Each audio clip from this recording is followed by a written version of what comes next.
Yo mga idol, kamusta? Sports Talk PH nga pala.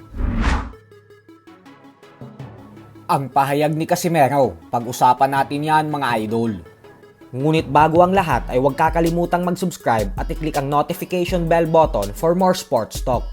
So ngayong buwan na nga po nakatakdang ganapin ang bigating sagupaan sa pagitan ng current WBC Junior Middleweight Champion na si Sebastian Fundora at ng former Unified WBC and WBA Welterweight Champion Keith One-Time Thurman, kung saan matapos matalo ni Thurman sa ating pambansang kamao Manny Pacquiao 7 taon na ang nakakalipas, ay ito po ang magsisilbing kauna-unahang pagkakataon para sa kanya na muling lumaban para sa isang world title belt.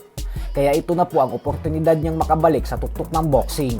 Pero syempre hindi po ito magiging madaling hamon sa kanya, gawa ng higante talaga itong si Fundora.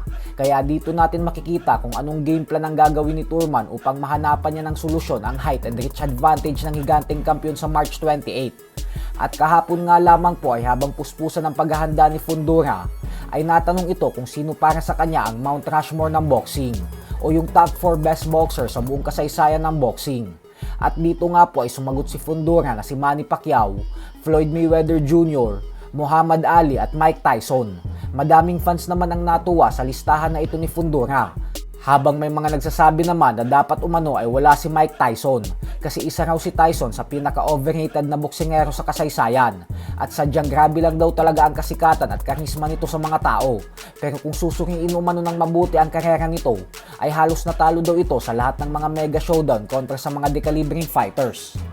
Sa kabilang banda naman mga idol ay matapos nga pong sumabog ang balita kahapon na magtutuos na ang ating pambato na si former WBO Bantamweight Champion Angas ng Pinas, General Casimero, at former 2 Division Champion Luis Neri sa April 18 sa bansang Kyrgyzstan, ay agad nga pong naglabas ng maikling pahayag si Cuadro Alas, kung saan sinabi nitong sana umano ay magdilang anghel kayo para maging masaya ang lahat. Ganun pa man ay pangangamba naman ng mga fans na masyado daw maikli ang preparasyon kung sa April 18 na ang laban. Kasi kulang-kulang 6 na linggo na lang ang natitira para maghanda at mag-ensayo ang Angas ng Pinas. Lalo pat base sa katawan ngayon ni Casimero ay medyo malaki-laki pa ang kailangan nitong tunawin na taba.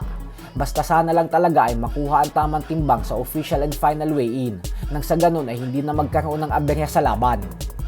Samantala, matapos nga po ng masaklap na pagkatalo via knockout na nalasap ng Puerto Rican knockout artist Edgar Berlanga sa underdog na si Hamza Sheeraz sa huling laban nito, ay talagang nangangati na itong bumalik ngayon at ibangon ang kanyang pangalan.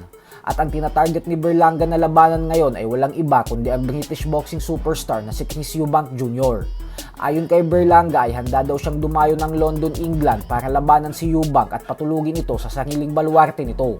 Giit pa ni Berlanga na gutom na daw siya, kaya abangan umano natin ang pagbabalik niya dahil makakakita daw tayo ng isang leon na nakawala sa kulungan sa oras na muli siyang sumampa sa ibabaw ng lona.